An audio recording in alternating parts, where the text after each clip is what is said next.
اعوذ باللہ من الشیطان الرجیم بسم اللہ الرحمن الرحیم السلام علیکم ورحمۃ اللہ وبرکاتہ۔ آج کل دنیا میں بہت سارے عذابات نازل ہو رہے ہیں، زمینی اور آسمانی، سیلاب، طوفان، زلزلے، آندھیاں، وائرسز۔ تو یہ سب اللہ تعالیٰ کے عذابات ہوتے ہیں، لیکن بعض لوگ کہتے ہیں کہ یہ اللہ کے عذاب نہیں ہوتے، بلکہ یہ تو ٹیکٹونک پلیٹس زمین کے اندر موومنٹس کرتی ہیں تو زلزلے آتے ہیں، موسمی تبدیلیاں رونما ہوتی ہیں تو بارشیں ہوتی ہیں، سیلاب آتے ہیں۔ یہ تو اللہ کا عذاب نہیں ہے، یعنی وہ سائنٹیفک ریزنز پیش کر رہے ہوتے ہیں زمینی اور آسمانی آفات کے بارے میں۔ تو اس کا جواب قرآن شریف میں موجود ہے کہ اللہ تعالیٰ نے ان تمام آفات کو دراصل اللہ کا عذاب ہی قرار دیا ہوا ہے، کیونکہ سائنس بھی ظاہر ہے اللہ کے حکم کے تابع ہے، موسمی تبدیلیاں بھی اللہ کے حکم کے تابع ہیں۔ تو آج ہم ان آیات کا مطالعہ کریں گے جو قرآن شریف میں ان عذابات کے بارے میں بیان ہوئی ہیں۔ سب سے پہلی آیت ہے سورہ بنی اسرائیل آیت نمبر 15، جو اس بارے میں ہے کہ رسول صلی اللہ علیہ وسلم کی آمد کے بعد عذابات کا نزول ہوتا ہے۔ وَمَا كُنَّا مُعَذِّبِينَ حَتَّى نَبْعَثَ رَسُولًا، ہم ہرگز عذاب نہیں بھیجتے جب تک کہ ہم اس قوم میں کسی رسول کو بھیج لیں۔ مطلب یہ ہے کہ جب اللہ تعالیٰ کا کوئی بھی رسول آتا ہے تو اس کے بعد عذابات کا سلسلہ شروع ہو جاتا ہے۔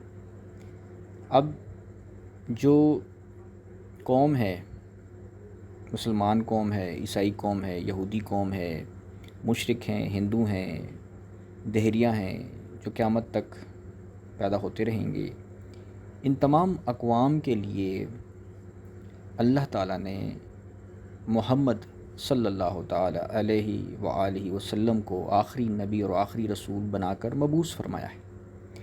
تو اب قیامت تک جس قدر بھی عذابات نازل ہوں گے، چاہے زمینی چاہے آسمانی، ان کا دراصل مقصد یہ ہوگا کہ وہ اللہ تعالیٰ کی طرف متوجہ کریں۔ اور جیسا کہ اگلی آیت ہم پڑھنے والے ہیں، سورہ انعام آیت نمبر 42 تا 43، جس میں اللہ تعالیٰ ارشاد فرماتا ہے، جس کا اردو ترجمہ میں پڑھتا ہوں: اور یقیناً ہم نے آپ صلی اللہ علیہ وسلم سے پہلے کئی امتوں کی طرف رسول بھیجے، پھر ہم نے ان کو کبھی سختی اور کبھی تکلیف میں مبتلا کیا تاکہ وہ عاجزی اختیار کریں، تضرع اختیار کریں۔ یعنی تضرع اختیار کرنے کا مطلب یہ ہے کہ گناہوں کو چھوڑ دیں، برائیوں کو چھوڑ دیں، اللہ کی طرف پلٹیں۔ بس جب ہماری طرف سے ان پر سختی کی مصیبت آئی، کیوں نہ انہوں نے اللہ کے حضور گریہ وزاری کی، یعنی کیوں نہیں انہوں نے تضرع اختیار کی، اللہ کے حضور کیوں نہیں پلٹے وہ، لیکن ان کے دل سخت ہو چکے تھے اور شیطان نے ان کو وہ اعمال خوبصورت کر کے دکھائی جو وہ کیا کرتے تھے۔ تو اللہ تعالیٰ فرماتا ہے کہ آپ صلی اللہ علیہ وسلم سے پہلے بھی امتوں میں رسول آئے ہیں، تو اس کے بعد پھر لوگوں پر سختیاں اور تکلیفیں آتی رہی ہیں، مصیبتیں آتی رہی ہیں، سختیاں آتی رہی ہیں۔ تو کس لیے؟ تاکہ لوگ تضرع اختیار کریں۔ اس لیے قیامت تک جتنے بھی عذابات آئیں گے، اس کی بنیادی وجہ یہی ہوگی کہ نبی کریم صلی اللہ علیہ وسلم کا پیغام جو ہے وہ 1500 سال پہلے آ چکا ہے۔ علماء دین اس پیغام کو پوری دنیا میں پہنچاتے رہتے ہیں سوشل میڈیا کے ذریعے۔ سوشل میڈیا کے ذریعے وہ قرآن کا پیغام، قرآن کا درس دیتے رہتے ہیں۔ تو اب جو لوگ ان کو فالو نہیں کرتے، ان علماء دین کی بات نہیں مانتے، قرآن کے مطابق اپنی زندگی بسر نہیں کرتے، تو پھر وہ عذاب الہی کے مستحق ہو جاتے ہیں۔ تو یہ معاملہ ہوتا ہے۔ اسی طرح پھر اب عذاب کی وجہ کیا ہے؟ قرآن شریف کے مطابق اللہ کی آیات یعنی قرآن کریم کے احکامات کی نافرمانی کرنا ہے، یہ عذاب کی وجہ ہے۔ سورہ انعام آیت 49 میں فرمایا: وَالَّذِينَ كَذَّبُوا بِآيَاتِنَا يَمَسُّهُمُ الْعَذَابُ بِمَا كَانُوا يَفْسُقُونَ، اور جن لوگوں نے ہماری آیتوں کو جھٹلایا انہیں عذاب چھو کر رہے گا، اس وجہ سے کہ وہ نافرمانی کیا کرتے تھے۔ کہ دیکھیں جب اللہ تعالیٰ نے رسول بھیج دیا، اس آیت کے مطابق جب اللہ نے رسول بھیج دیا، محمد صلی اللہ علیہ وسلم کو آخری نبی اور رسول بنا کر بھیج دیا، تو اب تقاضا ہے کہ لوگ رسول صلی اللہ علیہ وسلم کی اطاعت بھی کریں نا، نمازیں پڑھیں، نیک اعمال اختیار کریں، برائیوں سے گناہوں سے بچ کر رہیں، مگر وہ یہ نہیں کریں گے۔ اور اگر وہ فسق اختیار کریں گے، یفسقون، وہ نافرمانی اختیار کریں گے، تو پھر کیا ہوگا کہ ان پر عذاب نازل ہوگا، جیسے کہ سورہ آل عمران آیت نمبر 11 میں فرمایا، کدأب آل فرعون والذین من قبلہم کذبوا بآیاتنا فأخذہم اللہ بذنوبہم واللہ شدید العقاب۔ ان کا بھی قوم فرعون اور ان سے پہلی قوموں جیسا حال ہے جنہوں نے ہماری آیتوں کو جھٹلایا۔ کذبوا بآیاتنا، وجہ کیا ہے؟ آیات کو جھٹلانا۔ آیات کو جھٹلانے کا مطلب کیا ہے؟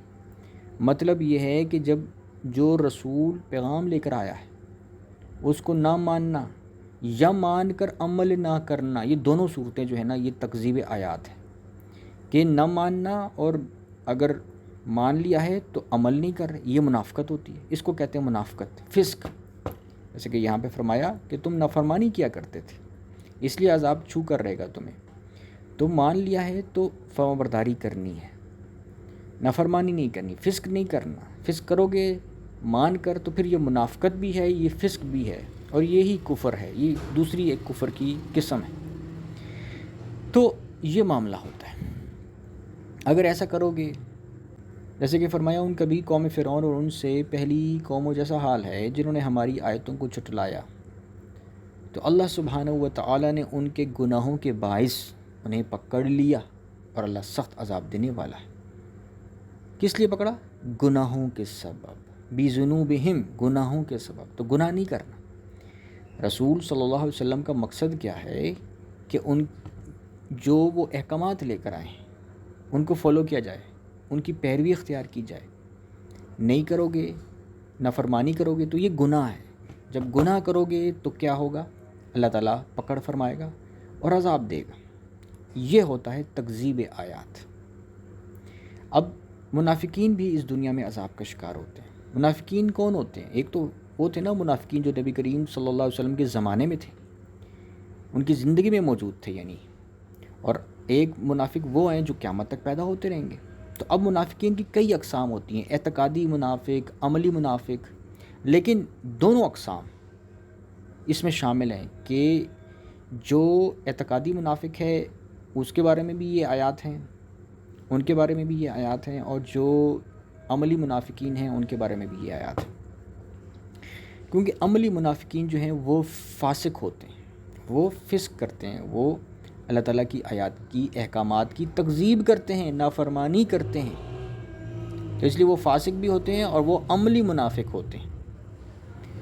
تو جیسا کہ فرمایا سورہ توبہ آیت نمبر 74 میں،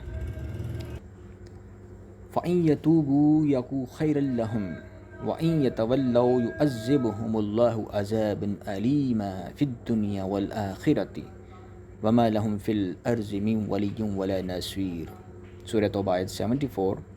سو اگر یہ منافقین توبہ کر لیں تو ان کے لیے بہتر ہے، اور اگر اسی طرح روگرداں رہیں تو اللہ سبحانہ و تعالیٰ انہیں دنیا اور آخرت دونوں زندگیوں میں دردناک عذاب میں مبتلا فرمائے گا، اور ان کے لیے زمین میں نہ کوئی دوست ہوگا اور نہ کوئی مددگار۔ یعنی جب عذاب ان پر آئے گا تو پھر ان کا کوئی مددگار نہیں ہوگا، وہ تباہ کر دیے جائیں گے، وہ ہلاک کر دیے جائیں گے۔ تو منافقین کے بارے میں اللہ تعالیٰ نے یہ آیت بیان فرمائی ہے کہ منافق کون ہوتا ہے؟ کہ جو یا تو اعتقادی منافق ہوتا ہے، اور یا اعتقادی نہیں ہوتا لیکن عملی منافق ہوتا ہے، اور عملی منافق کو فاسق کہتے ہیں، یفسقون، جو فسق کرتا ہے، جو اللہ سے عہد کر لیتا ہے، لا الہ الا اللہ محمد الرسول اللہ، کلمہ پڑھ لیتا ہے کہ جی اب میری زندگی پر اللہ کی مرضی چلے گی، رسول صلی اللہ علیہ وسلم کی مرضی چلے گی، اب میں رسول صلی اللہ علیہ وسلم کی اطاعت کروں گا، اللہ کی اطاعت کروں گا، اب قرآن کو فالو کروں گا۔ یہ اس نے عہد کر لیا نا اللہ سے، کلمہ پڑھ لیا۔ کلمہ پڑھنے کا مطلب تو عہد کرنا ہے تو جب عہد کر لیا لیکن اب وہ کیا کرتا ہے، وہ اللہ کی مرضی پہ نہیں چلتا، وہ اپنی مرضی کرتا ہے، نمازیں نہیں پڑھتا، ٹھیک ہے، نیکیاں نہیں کرتا، برے کاموں کو نہیں چھوڑتا، بدعملیاں کرتا ہے، بدکاریاں کرتا ہے، تو اس نے کیا کیا، اللہ سے جھوٹا عہد باندھا نا، عہد کی خلاف ورزی کی۔ تو جب عہد کی خلاف ورزی کی، فسق اختیار کیا، کفر اختیار کیا، عملی کفر اختیار کیا، تو یہ ہے فسق۔ اور یہی منافقت ہوتی ہے کہ انسان زبان سے تو اقرار کرے، ہاں ہاں میں مانتا ہوں اللہ کو، میں رسول کو بھی مانتا ہوں، مگر اب نیک عمل نہیں کر رہا، جان بوجھ کر نہیں کر رہا۔ ایک تو ہوتا ہے نا انسان سے غلطی سے کچھ غلطی ہو جاتی ہے، کوئی بھول چوک ہو جاتی ہے، ٹھیک ہے نا، انسان کا ارادہ ہوتا ہے، نیکی ہوتی ہے، مگر کچھ غلطی ہو جاتی ہے، وہ تو گناہ نہیں ہوتا۔ گناہ وہ ہوتا ہے جو جان بوجھ کر انسان کرے، کہ جان بوجھ کر کہتا ہے میں نماز نہیں پڑھتا، یعنی عملی طور پر، زبان سے بے شک نہ کہ، عملی طور پر وہ اپنے زبان حال سے بتا دے کہ بھئی میں تو نماز نہیں پڑھتا، میں تو نماز پڑھنے والا ہوں ہی نہیں، میں تو بری چیزوں کو چھوڑنے والا ہوں ہی نہیں، وہ اپنے عمل سے بتا دینا، تو یہی ہے فسق، اسی کو فسق کہتے ہیں، یہی کفر ہے، عملی کفر، اور یہی منافقت ہوتی ہے کہ انسان زبان سے کلمہ پڑھے مگر عمل اس کا کافروں والا، منافقوں والا ہو، یہی منافقت ہے، یہی فسق ہے۔ تو یہ معاملہ ہوتا ہے کہ منافق کے بارے میں فرما دیا ہے کہ اللہ تعالیٰ اسے دنیا میں بھی عذاب دے گا۔ کیسے دے گا وہ ہم آگے پڑھتے ہیں۔ اسی طرح ایک اور آیت ہے، سَنُعَذِّبُهُمْ مَرَّتَيْنِ ثُمَّ يُرَدُّونَ إِلَى عَذَابٍ عَظِيمٍ، سورۃ توبہ آیت 101۔ ہم انہیں یعنی منافقین کو 2 مرتبہ عذاب دیں گے، پھر وہ بڑے عذاب کی طرف پلٹائے جائیں گے۔ 2 مرتبہ دنیا میں بھی عذاب ملے گا، جیسے کہ یہاں پہ فرما دیا۔ اب وہ کیسا عذاب ہوگا، فاسقوں کو، بدعملوں کو کیسا سا عذاب دیا جائے گا، وہ اب ہم آگے پڑھیں گے۔ تو عذاب سے تمام نافرمان کیوں نہیں مارے جاتے؟ اچھا، اب عذابات جو نازل ہوتے ہیں وہ کس طرح کے ہوتے ہیں، ان کی اقسام کیا کیا ہوتی ہیں، وہ تو ہم آگے بھی پڑھنے والے ہیں، لیکن اس سے پہلے ہم اس سوال کا بھی جواب دے دیں۔ بعض لوگ کہتے ہیں کہ جی عذاب تو نازل ہوتا ہے، جیسے مثال کے طور پر یہ سیلاب ہے، یہ طوفان ہے، تو یہ ملک کے ایک شہر میں کیوں نازل ہوا، تمام شہروں میں کیوں نہیں نازل ہوا؟ کیونکہ منافق اور بدعمل اور نافرمان لوگ تو پورے ملک میں ہیں، ٹھیک ہے نا۔ بعض لوگ جیسے کہہ دیتے ہیں کہ جی مسلمانوں کی تو اکثریت جو ہے وہ منافق ہے، وہ جھوٹ، جیسے کہ منافقین کی علامات بیان کی جاتی ہیں کہ منافق جھوٹ بولتا ہے، لڑائی کرے تو گالی گلوچ نکالتا ہے، وعدہ کرے تو وعدہ خلافی کرتا ہے، اور سب سے پہلا وعدہ ہی اس نے اللہ سے جب کر لیا کلمہ پڑھ کے کہ لا الہ الا اللہ محمد الرسول اللہ، کہ اب میری زندگی پر اللہ رسول کی حکومت چلے گی، وہ وعدہ کر لیا، عہد کر لیا، مگر اس کی نافرمانی کر رہا ہے، عہد شکنی کر رہا ہے، وہ اللہ رسول کی نافرمانی کر رہا ہے، وہ نمازیں نہیں پڑھ رہا، وہ نیکیاں نہیں کر رہا، وہ بدعملیاں کر رہا ہے، اس نے تو وعدہ توڑ دیا نا، عہد کی خلاف ورزی کی، یہ منافقت ہے۔ تو منافق کی جو علامات ہیں، لوگ کہتے ہیں کہ یہ تو بہت سارے مسلمانوں میں پائی جاتی ہیں، جہاں دیکھو لڑائی جھگڑے ہو رہے ہیں، ناپ تول میں کمی ہو رہی ہے، ٹھیک ہے نا، لڑائی جھگڑے، جھوٹ، گالی گلوچ، بدعملیاں، بدکاریاں، ٹھیک ہے نا، اور ہر طرح کی جرائم ہو رہے ہیں۔ یہ جو دودھ دینے والے ہوتے ہیں، جنہوں نے بھینسیں پالی ہوتی ہیں، گائے پالی ہوتی ہیں، وہ دودھ میں ملاوٹ کر رہے ہوتے ہیں، کہ ٹھیک ہے نا، کبھی بھی لوگوں کا تجربہ ہے کہ کبھی بھی انہوں نے ایسے دودھ والے کو نہیں دیکھا کہ جو شاذ و نادر، بہت ہی کم ایسے اکا دکا کوئی ہو تو ہو، ورنہ اکثریت کیا ہوتی ہے، وہ دودھ میں پانی کی ملاوٹ کرتی ہے، وہ کبھی بھی خالص دودھ کبھی نہیں بیچتے، ٹھیک ہے نا۔ تو یہ معاملہ ہوتا ہے، اور بہت بھی اگر کوئی پکڑا جائے کہ بھئی آپ نے تو دودھ میں ملاوٹ کی ہوئی ہے، تو وہ بعض دفعہ عذر پیش کرتے ہیں، جی اصل میں نا ہم نے دودھ بیچنا شروع کیا تھا خالص دودھ، تو ہماری بھینس کو نظر لگ گئی کہ اتنا خالص دودھ تمہاری بھینس دیتی ہے، تو اس لیے کہ نظر نہ لگے تو اب ہم چاہتے ہیں کہ اس میں ملاوٹ کر دی جائے، پانی کی طرح پتلا ہو جائے تاکہ نظر نہ لگے۔ تو ایسے ایسے لوگوں نے اپنی طرف سے جو ہے نا وہ عقیدے بنائے ہوئے، باطل عقیدے بنائے ہوئے، یعنی منافقت نہیں چھوڑنی، بدعملی نہیں چھوڑنی، ملاوٹ نہیں چھوڑنی، گناہ نہیں چھوڑنے، بس اس کے لیے اپنے اپنے ایک باطل عقیدے بنائے ہوئے۔ تو مسلمانوں میں، مومنین میں جو ہیں، جو بظاہر ایمان کا دعویٰ کرتے ہیں لیکن اگر وہ بدعملی اختیار کرتے ہیں تو پھر وہ فاسق ہوتے ہیں، وہ منافقت کی کیٹیگری میں، وہ عملی منافقت کی کیٹیگری میں وہ لوگ آ جاتے ہیں۔ تو اس لیے اب یہ معاملہ ہوتا ہے کہ اللہ تعالیٰ فرماتا ہے سورۃ توبہ آیت نمبر 66 میں کہ تم معذرت مت کرو، بے شک تم اپنے ایمان کے اظہار کے بعد کافر ہو گئے ہو۔ ایمان کے اظہار کے بعد کافر، کفر کیا ہوتا ہے؟ کفر کسی بھی طرح کا ہو سکتا ہے۔ نماز نہ پڑھنا بھی کفر ہے، نماز نہ پڑھنا بھی کفر ہے، کچھ معمولی چیز تو نہیں ہے۔ قرآن شریف میں دیگر آیات میں لکھا بھی ہوا ہے کہ جی قیامت کے دن جہنم میں جانے والے وہ لوگ ہوں گے کہ وہ کہیں گے کہ ہم تو نمازیں پڑھنے والوں میں سے نہیں تھے۔ تو نماز نہ پڑھنا تو کفر ہے، اور کفر جہنم میں لے جائے گا، ٹھیک ہے نا۔ جو فرض عبادت ہے اللہ تعالیٰ کی وہ نہیں کرو گے تو جہنم میں جاؤ گے، یہ معاملہ ہے۔ اس لیے منافق کون ہوتا ہے؟ منافق وہ ہوتا ہے کہ جو ایمان کا اظہار کرتا ہے، جو کہتا ہے میں ایمان تو لے آیا، مگر اس کے بعد کیا کرتا ہے؟ وہ نافرمانی کرتا ہے۔ قد کفرتم، وہ نافرمانی کرتا ہے۔ نافرمانی کسی بھی طرح کی ہو سکتی ہے، یعنی جو فرض حکم ہے اللہ تعالیٰ کا، شریعت کا، اس کو جان بوجھ کر چھوڑ دینا، یہ ہے کفر۔ تو جو ایسے کرتا ہے وہ پھر اس میں منافقت آ گئی، منافقت کی صفت آ گئی، چاہے اسے منافق کہو نہ کہو، اس سے فرق نہیں پڑتا۔ اللہ کی نظر میں تو وہ منافق ہی ہے کہ زبان سے کلمہ پڑھ لیا، مسلمانوں نے کا اقرار کر لیا، مگر اب بدعملیاں کر رہا ہے وہ۔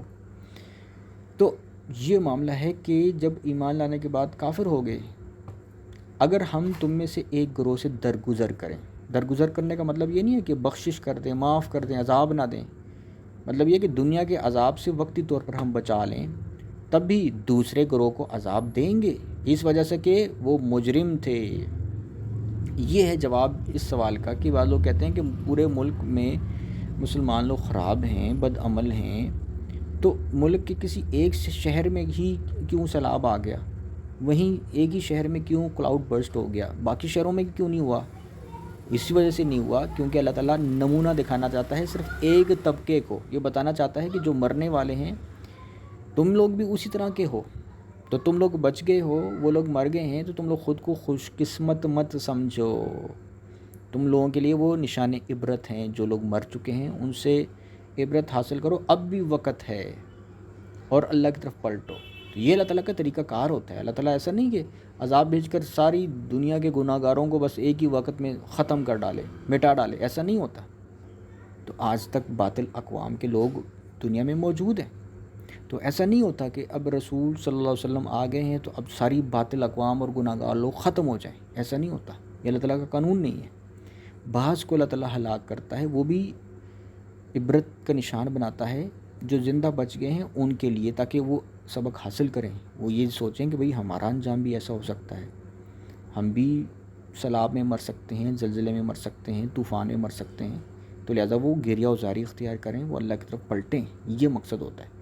لیکن وہ نہیں پلٹتے تو پھر اگلی دفعہ وہ بھی مارے جا سکتے ہیں، یا اگر نہ بھی مارے جائیں تو چلو جی 100 سال بھی عمر ہو جائے نا تو اللہ کے عذاب سے بچ تو نہیں سکتے، مرنے کے بعد جہنم میں جاؤ گے، یہ معاملہ ہوتا ہے۔ تو اس لیے پورے ملک میں عذاب نازل نہ ہونا اور کئی منافقین کا، بد عملوں کا بچ جانا، وہ یہ آیت ظاہر کر رہی ہے کہ وہ دراصل کیا معاملہ ہوتا ہے کہ یہ اللہ تعالیٰ کا قانون ہے کہ تم میں سے ایک گروہ سے اگر اللہ تعالیٰ درگزر کرے تو دوسرے گروہ کو عذاب دے گا، وہ دوسرا گروہ تمہارے جیسا ہی بد عمل ہے، لہٰذا خود کو خوش قسمت مت سمجھو، یہ بلکہ اللہ تعالیٰ نے ڈھیل دی ہے۔ وَيَمُدُّهُمْ فِي طُغْيَانِهِمْ يَعْمَهُونَ، جیسے کہ اگلی آیت میں بیان بھی ہوا ہے، یہ جیسے کہ یہ آیت ہے سورہ حج آیت نمبر 45 تا 46، اس میں یہ بیان فرمایا ہے، پھر کتنی ہی ایسی بستیاں ہیں جنہیں ہم نے ہلاک کر ڈالا اس حال میں کہ وہ ظالم تھیں، یعنی نافرمان تھیں، بس وہ اپنی چھتوں پر گری پڑی ہیں، اور ان کی ہلاکت سے کتنے کنویں بیکار ہو گئے اور کتنے مضبوط محل اجڑے پڑے ہیں۔ تو کیا انہوں نے زمین میں سیر و سیاحت نہیں کی کہ شاید ان کھنڈرات کو دیکھ کر ان کے دل ایسے ہو جاتے جن سے وہ سمجھ سکتے، یا کان ایسے ہو جاتے جن سے وہ حق کی بات سن سکتے؟ تو حقیقت یہ ہے کہ ایسوں کی آنکھیں اندھی نہیں ہوتی لیکن دل اندھے ہو جاتے ہیں جو سینوں میں ہیں۔ ایسا ہی اگلی آیت ہے، فرمایا سورہ الفرقان آیت 40 میں، اور بے شک یہ نافرمان لوگ اس بستی پر سے بھی گزرے ہیں جس پر بری طرح کی بارش برسائی گئی تھی، یعنی تباہ کن بارش برسائی گئی تھی۔ وہ کلاؤڈ برسٹ سے بھی ہو سکتی ہے، ٹھیک ہے نا، وہ کسی طرح کی بھی بارش ہو سکتی ہے، وہ تباہ کن بارش، یہ کلاؤڈ برسٹ جو ہوتا ہے یہ بھی بارش ہوتی ہے۔ تو کیا یہ اس تباہ شدہ بستی کو دیکھتے نہ تھے بلکہ یہ تو مرنے کے بعد اٹھائے جانے کی امید ہی نہیں رکھتے۔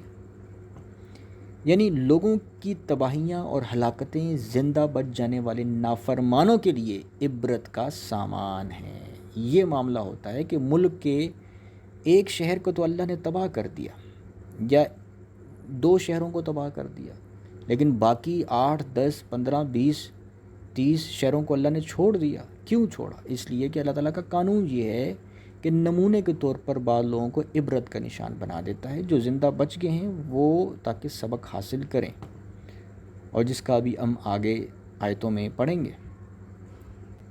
سورہ آل عمران 178 میں فرمایا، اور اللہ کے نافرمان لوگ، اب یہ جو بچ گئے ہیں، یہ جو بچ جاتے ہیں نا لوگ، اللہ کے نافرمان لوگ یہ گمان ہرگز نہ کریں کہ ہم جو انہیں مہلت دے رہے ہیں یہ ان کی جانوں کے لیے بہتر ہے۔ نہیں، ہم تو یہ مہلت انہیں صرف اس لیے دے رہے ہیں کہ وہ گناہ میں اور بھی بڑھ جائیں، اور ان کے لیے بالآخر ذلت انگیز عذاب ہے۔ اسی طرح ایک اور آیت میں فرمایا، سورہ آل عمران آیت 196 میں، کافروں کا شہروں میں گھومنا پھرنا، یعنی عیش و عشرت کے ساتھ، آزادی کے ساتھ، دھڑلے سے، بڑا تکبرانہ انداز میں، خوش و خرم ادھر ادھر گھومنا پھرنا، آپ صلی اللہ علیہ وسلم کو کسی دھوکے میں نہ ڈال دے۔ یہ تھوڑی سی چند دنوں کی متاع ہے، یعنی دنیا کی زندگی آخرت کے مقابلے میں قلیل حیثیت رکھتی ہے، پھر ان کا ٹھکانہ دوزخ ہوگا، اور وہ بہت ہی برا ٹھکانہ ہے۔ تو یہ کافروں کا، بدعملوں کا، نافرمانوں کا شہر میں گھومنا پھرنا، عیش کرنا، سمجھنا جی ہم تو بچ کے عذاب سے، جی ہم تو پکڑے ہی نہیں جا رہے۔ اللہ فرماتے یہ دھوکے میں مبتلا نہ کر دے، یہ تو چند دنوں کی متاع ہے۔ متاع قلیل، متاع قلیل کیا ہوتا ہے؟ یہ ہوتا ہے دنیا کی متاع، یعنی دنیا کی متاع چاہے آپ 100 سال جی لو، چاہے 150 سال جی لو، چاہے 1000 سال بھی آپ جی لو نا، تو بھی یہ آخرت کے مقابلے میں قلیل ہی ہے، کیونکہ آخرت تو نہ ختم ہونے والی زندگی ہے۔ وہاں تو اللہ فرماتا ہے جو چاہو گے وہ ملے گا، مگر یہ دنیا اس کے مقابلے میں قلیل حیثیت رکھتی ہے۔ یہ دنیا جو کچھ آپ کو مل جائے، کروڑوں اربوں روپیہ مل جائے، عزت دولت شہرت سب کچھ مل جائے، یہ آخرت کے مقابلے میں قلیل ہوتی ہے، متاع قلیل۔ تو یہ فرمایا کہ کافروں کا شہروں میں یا ملک میں چلنا پھرنا، گھومنا پھرنا، عیش و عشرت کرنا، یہ دھوکے میں مبتلا نہ کرتے۔ تو اب عذاب کی ایک وجہ بے حیائی کو فروغ دینا بھی ہے، جیسے کہ سورہ نور آیت 19 میں فرمایا، بے شک جو لوگ چاہتے ہیں کہ مومنوں میں بے حیائی کا چرچہ ہو، یعنی بے حیائی پھیلے، فحاشی پھیلے، ان کے لیے دنیا اور آخرت میں دردناک عذاب ہے، اور اللہ خوب جانتا ہے اور تم نہیں جانتے۔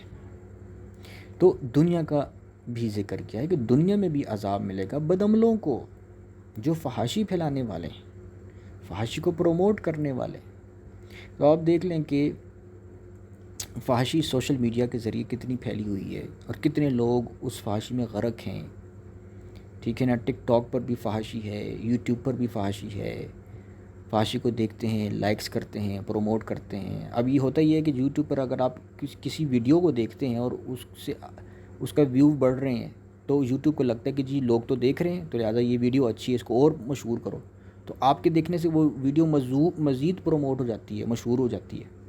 تو یہ بھی فحاشی کو پھیلانا ہے کہ بھئی آپ فحاشی کی ویڈیو دیکھتے کیوں دیکھتے ہو بھئی اس کو؟ اب دیکھو ہی مت، آپ دیکھتے ہو تو وہ پروموٹ ہوتی ہے، مزید لوگوں کے کمپیوٹر میں وہ نظر آتی ہے، ٹھیک ہے، وائرل ہو جاتی ہے، تو پھر اس طرح سے جو ہے نا یہ فحاشی پھیلتی ہے۔ تو اس آیت میں فرما دیا ہے کہ جو فحاشی کو پھیلانے والے لوگ ہیں، مومنوں میں خاص طور پہ جو چاہتے ہیں مومنوں میں پھیلے، ٹھیک ہے نا، تو ان کے لیے دنیا میں بھی عذاب ہے اور آخرت میں بھی، اور اللہ جانتا ہے اور تم نہیں جانتے۔ اللہ جانتا ہے، تم نہیں جانتے، یہ اللہ جانتا ہے نا۔ آپ دیکھیں نا کہ کس کو عذاب دینا ہے، کس کو نہیں دینا، کون بدعمل ہے، کون نہیں بدعمل، یہ اللہ جانتا ہے، اللہ کو خوب پتہ ہے۔ ہم کسی پہ فتویٰ نہیں لگاتے کہ یہ جو سیلاب میں کوئی مر گیا ہے، یا طوفان میں کوئی مر گیا ہے، کوئی زلزلہ میں مر گیا ہے، تو یہ ضرور گناہ گار ہی ہے، نہیں، ہم نہیں کہہ سکتے، ہم فتویٰ نہیں ڈالتے۔ کیونکہ حدیث میں ہے کہ مومنین بھی بعض دفعہ حادثات میں مر جاتے ہیں، وہ شہید ہوتے ہیں۔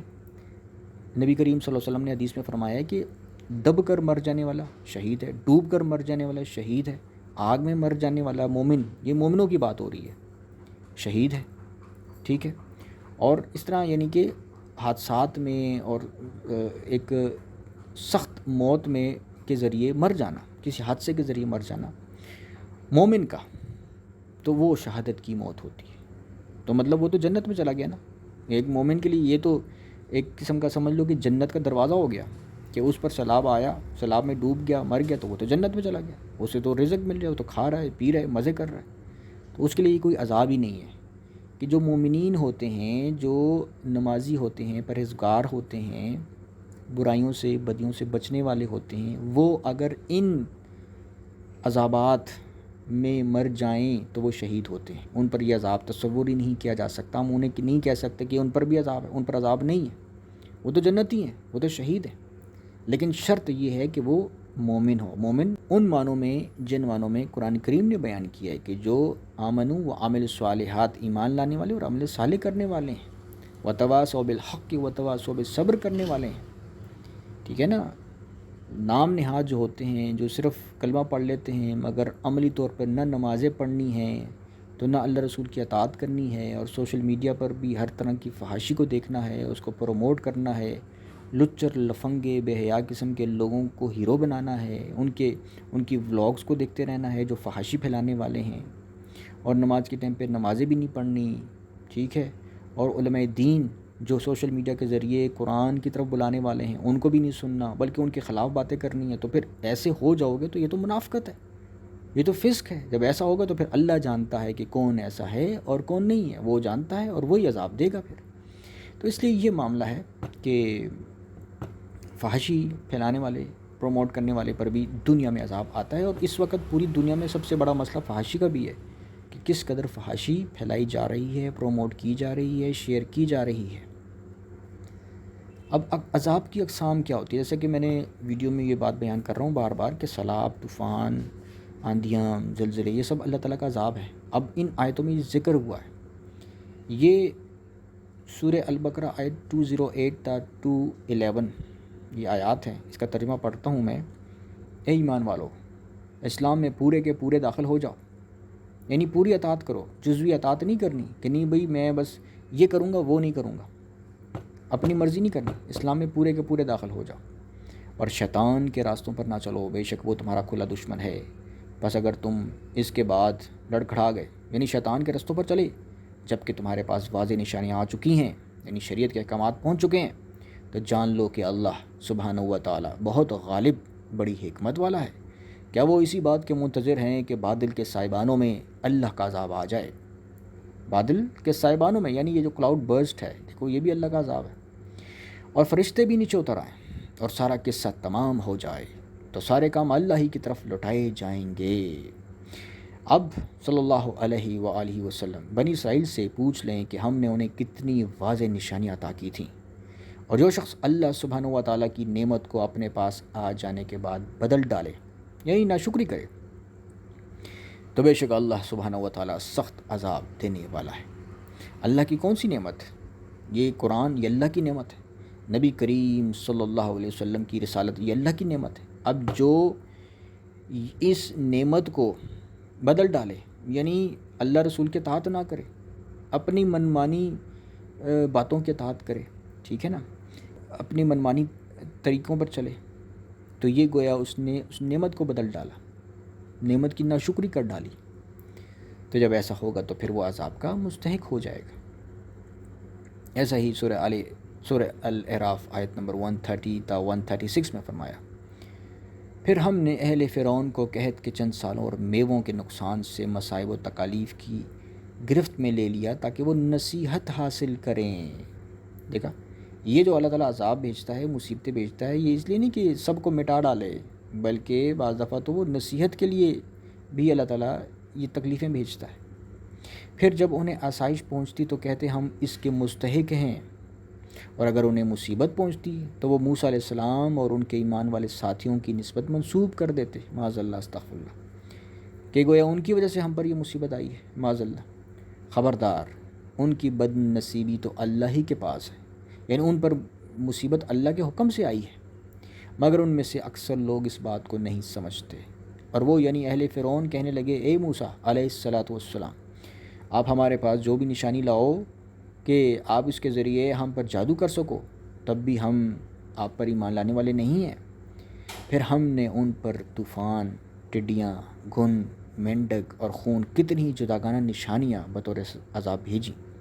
اب دیکھیں یہ سب موسمی تبدیلیاں، لوگ کہیں گے، آج کے زمانے کے لوگ کیا کہیں گے، جی یہ موسمی تبدیلیاں ہیں، اس لیے طوفان آ رہے ہیں، تو یہ آ رہا ہے تو وہ آ رہا ہے، یہ اس کو اللہ تعالیٰ اپنا عذاب قرار دے رہا ہے۔ طوفان، ٹڈیاں، گھن، مینڈک اور خون، کتنی ہی جداگانہ نشانیاں بطور عذاب بھیجی، پھر بھی انہوں نے تکبر و سرکشی اختیار کیے رکھی اور نصیحت نہیں پکڑی، اور وہ نہایت مجرم قوم تھے۔ اور جب ان پر کوئی عذاب واقع ہوتا تو کہتے، اے موسیٰ علیہ الصلوۃ والسلام، آپ ہمارے لیے اپنے رب سے دعا کریں اس عہد کے وسیلہ سے جو اس کا آپ کے پاس ہے، اگر آپ ہم سے اس عذاب کو ٹال دیں تو ہم ضرور آپ پر ایمان لے آئیں گے اور بنی اسرائیل کو بھی آزاد کر کے آپ کے ساتھ بھیج دیں گے۔ پھر جب ہم ان سے اس مدت تک کے لیے جس تک ان کو پہنچنا تھا ان سے عذاب ٹال دیتے تو وہ فوراً ہی عہد توڑ دیتے، یعنی ایمان نہ لاتے اور اصلاح نہ کرتے، بدعملیوں پر قائم رہتے۔ پھر ہم نے ان سے انتقام لے لیا اور ہم نے انہیں دریا میں غرق کر دیا۔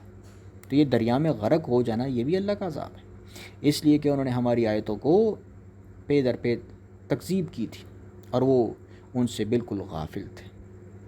تو اس سے معلوم ہوا کہ یہ جو دنیا میں جو موسمی تبدیلیاں آتی ہیں، مصیبتیں نازل ہوتی ہیں، طوفان آتے ہیں، وائرسز آتے ہیں، ڈینگی وائرس ہو گیا، کرونا وائرس ہو گیا، ٹھیک ہے نا، سیلاب ہو گیا، تو یہ سب اللہ تعالیٰ کے عذابات ہوتے ہیں جو اللہ تعالیٰ کی آیات کی تکذیب کے نتیجے میں نازل ہوتے ہیں۔ اور یہ جو اللہ تعالیٰ نے واقعات بیان فرمائے ہیں موسیٰ علیہ السلام کے اور پہلے انبیاء کے، کہ ان کے نافرمان لوگوں پر عذاب نازل ہوا تھا، یہ اس لیے کہ اب بھی جو محمد صلی اللہ علیہ وسلم کی نافرمانی کرے گا، فسق اختیار کرے گا، منافقت پر چلے گا، تو اس پر بھی عذاب نازل ہوتا رہے گا۔ اس کا یہ مطلب ہے، کیونکہ محمد صلی اللہ علیہ وسلم قیامت تک کے لیے نبی و رسول ہیں۔ تو یہ معاملہ ہے۔ اسی طرح پھر عذاب کی صورتیں مزید بیان ہوئی ہیں سورہ العنکبوت آیت 34 تا 43 میں۔ کیا فرمایا، بے شک ہم اس بستی کے باشندوں پر آسمان سے عذاب نازل کرنے والے، آسمان سے یعنی بادلوں کے ذریعے، بارش کے ذریعے، طوفان کے ذریعے، آندھی کے ذریعے، بجلی کی کڑک کے ذریعے، کلاؤڈ برسٹ کے ذریعے، اس وجہ سے کہ وہ نافرمانی کیا کرتے تھے۔ اور بے شک ہم نے اس بستی سے تباہ شدہ مکانوں کو ایک واضح نشانی کے طور پر عقل مند لوگوں کے لیے برقرار رکھا ہے، اور مدین کی طرف ان کے قومی بھائی شعیب علیہ السلام کو بھیجا، سو انہوں نے کہا، اے میری قوم، اللہ کی عبادت کرو اور یوم آخرت کی امید رکھو اور زمین میں فساد انگیزی یعنی بد عملی نہ کرتے پھرو۔ یہ اللہ کی عبادت سے کیا مراد ہے؟ اللہ کی عبادت سے مراد صرف نماز ہی نہیں ہوتی، بلکہ زندگی کا ہر کام اللہ کے حکم کے مطابق کرنا ہے، بدیوں سے بچنا ہے، یہ ہے اللہ کی عبادت۔ تو جب ایسا نہیں ہوگا، کلمہ پڑھ کر نمازیں چھوڑ دینی ہیں، بدعملیاں کرنی ہیں، فحش چیزیں دیکھنی ہیں، تو یہ منافقت ہے، یہ پھر اللہ کی عبادت نہیں ہے۔ تو شعیب علیہ السلام نے فرمایا اپنی قوم سے کہ اللہ کی عبادت کرو اور یوم آخرت کی امید رکھو اور زمین میں فساد انگیزی یعنی بد عملی نہ کرتے پھرو۔ تو انہوں نے شعیب علیہ السلام کو جھٹلا دیا، بس انہیں بھی زلزلے کے عذاب نے یہاں پکڑا۔ اس سے معلوم ہوا کہ زلزلہ عذاب ہے اللہ کا۔ سو انہوں نے صبح اس حال میں کی کہ اپنے گھروں میں اوندے منہ مردہ پڑے تھے، اور عاد اور سمود کو بھی ہم نے ہلاک کیا، اور بے شک ان کے کچھ تباہ شدہ مکانات تمہارے لیے بطور عبرت ظاہر ہو چکے ہیں، اور شیطان نے ان کے اعمال بد ان کے لیے خوش نما بنا دیے تھے اور انہیں حق کی راہ سے پھیر دیا تھا، حالانکہ وہ بینا و دانا تھے۔ اور ہم نے قارون اور فرعون اور حامان کو بھی ہلاک کیا، اور بے شک موسیٰ علیہ السلام ان کے پاس واضح نشانیاں لے کر آئے تھے، تو انہوں نے ملک میں غرور و سرکشی کی، اور وہ ہماری گرفت سے آگے بڑھ جانے والے نہ تھے، سو ہم نے ان میں سے ہر ایک کو اس کے گناہ کے باعث پکڑ لیا، گناہ کے باعث پکڑ لیا۔ اور ان میں سے وہ طبقہ بھی تھا جس پر ہم نے پتھر برسانے والی آندھی بھیجی، جو سیلابی پتھر بھی ہو سکتے ہیں، یہ جو پتھر کے ذریعے پتھروں بڑے بڑے پتھر جو آتے ہیں اور وہ مکانوں کو تباہ کر دیتے. اور ان میں سے وہ طبقہ بھی تھا جسے دہشت ناک آواز نے آ پکڑا، یعنی آسمانی بجلی نے. اور ان میں سے وہ طبقہ بھی تھا جسے ہم نے زمین میں دھنسا دیا. اور ان میں سے ایک وہ طبقہ بھی تھا جسے ہم نے غرق کر دیا. اور ہرگز ایسا نہ تھا کہ اللہ سبحانہ و تعالیٰ ان پر ظلم کرے، بلکہ وہ خود ہی اپنی جانوں پر ظلم کرتے تھے، یعنی بدعملیاں کرتے تھے، گناہ کرتے تھے. یہی اپنی جانوں پر ظلم ہے کہ جس کے نتیجے میں پھر ان پر یہ سب عذابات نازل ہوئے. ایسے کافر لوگوں کی مثال جنہوں نے اللہ کو چھوڑ کر اوروں کو دوست بنا لیا ہے، یعنی اللہ کو چھوڑ کر اپنے نفس کو دوست بنا لیا ہے، شیطانوں کو دوست بنا لیا ہے. مکڑی کی داستان جیسی ہے جس نے اپنے لیے جالے کا گھر بنایا، اور بے شک سب گھروں سے زیادہ کمزور مکڑی کا گھر ہے. کاش وہ لوگ یہ بات جانتے ہوتے. بے شک اللہ سبحانہ و تعالیٰ ان کو جانتا ہے جن کی بھی وہ اس کے سوا پوچھا کرتے ہیں، اور وہی غالب اور حکمت والا ہے. اور یہ مثالیں ہیں ہم انہی لوگوں کے سمجھانے کے لیے بیان کرتے ہیں، اور انہیں اہل علم کے سوا کوئی نہیں سمجھتا. سورۃ العنکبوت آیت 34 تا 43. تو یہ معاملہ ہوتا ہے کہ اللہ تعالیٰ نے ان تمام چیزوں کو، سیلاب، طوفان، آندھیاں، زمینی آسمانی آفات کو اپنا عذاب قرار دیا ہے. ایسا ہی پھر سورہ الاعراف آیت نمبر 94 میں اللہ تعالیٰ فرماتا ہے کہ اور ہم نے کسی بستی میں کوئی نبی نہیں بھیجا مگر ہم نے اس کے باشندوں کو سختی و تنگی اور تکلیف اور مصیبت میں گرفتار کر لیا تاکہ وہ عاجزی اختیار کریں. یعنی جب اللہ تعالیٰ کا نبی آتا ہے، جیسے کہ محمد صلی اللہ علیہ وسلم مبعوث ہوئے، تو اس کے بعد پھر قوم پر تنگی اور سختی کی مصیبتیں آتی رہتی ہیں. کیوں آتی ہیں؟ کیونکہ وہ تاکہ لوگ عاجزی اختیار کریں، تاکہ وہ تقوی اختیار کریں، اللہ کی طرف پلٹیں. پھر ہم نے ان کی بدحالی کی جگہ خوشحالی بدل دی، یہاں تک کہ وہ ہر لحاظ سے بہت بڑھ گئے اور ناشکری سے کہنے لگے کہ ہمارے باپ دادا کو بھی اسی طرح رنج اور راحت پہنچتی رہی ہے. گویا یہ سمجھا کہ یہ کوئی عذاب نہیں ہے بلکہ عام قدرتی آفت ہے. یعنی انہوں نے یہ سمجھا کہ یہ تو ڈیزاسٹرز آتے ہیں، یہ تو تکلیفیں دنیا میں، غمی خوشی آتی رہتی ہے، یہ تو نارمل چیز ہے، تو ہمیشہ آتی رہتی ہے، یہ کون سا عذاب ہے بھائی. تو انہوں نے یہ سمجھا، یہ خیال کیا. تو اللہ فرماتا ہے سو ہم نے انہیں اس کفران نعمت پر اچانک پکڑ لیا اور انہیں اس کی خبر بھی نہ تھی. تو یہ معاملہ ہوتا ہے کہ یہ اللہ تعالیٰ جو تکلیفیں بھیجتا ہے، زمین میں ڈیزاسٹرز آتے ہیں، چاہے اس کو آپ نیچرل ڈیزاسٹرز بولو چاہے کچھ بھی بولو، ہوتے وہ اللہ کی طرف سے ایک وارننگ ہوتے ہیں گناہ گاروں کے لیے، بد عملوں کے لیے. ٹھیک ہے نا، ان کے لیے وارننگ ہوتے ہیں کہ ٹھیک ہو جاؤ، سیدھے ہو جاؤ. تو یہ معاملہ ہوتا ہے. اسی طرح پھر سورہ انعام آیت نمبر 65 میں اللہ تعالیٰ فرماتا ہے، جس کا اردو ترجمہ ہے، فرما دیجئے وہ اللہ سبحانہ و تعالیٰ اس بات پر قادر ہے کہ تم پر عذاب بھیجے، خواہ تمہارے اوپر کی طرف سے یعنی آسمان سے، خواہ تمہارے پاؤں کے نیچے سے یعنی زمین سے، یا تمہیں گروہ در گروہ کر کے آپس میں ہی لڑا دے اور تم میں سے بعض کو بعض کی لڑائی کا مزہ چکھا دے. دیکھو ہم کس کس طرح آیتیں بیان کرتے ہیں تاکہ یہ لوگ سمجھ سکیں. عذابات کی کئی شکلیں ہو سکتی ہیں، آسمان سے آ سکتا ہے، زمین سے آ سکتا ہے، یہ سب اللہ تعالیٰ کے عذابات ہیں. تو اللہ تعالیٰ سے دعا ہے کہ اللہ تعالیٰ ہمیں اپنے عذابات سے محفوظ رکھے، سچا پکا مومن مسلمان بندہ بنا کر رکھے. دنیا کے تمام مومنین، صالحین، مجاہدین کی اللہ تعالیٰ حفاظت فرمائے. وآخر دعوانا ان الحمد للہ رب العالمین.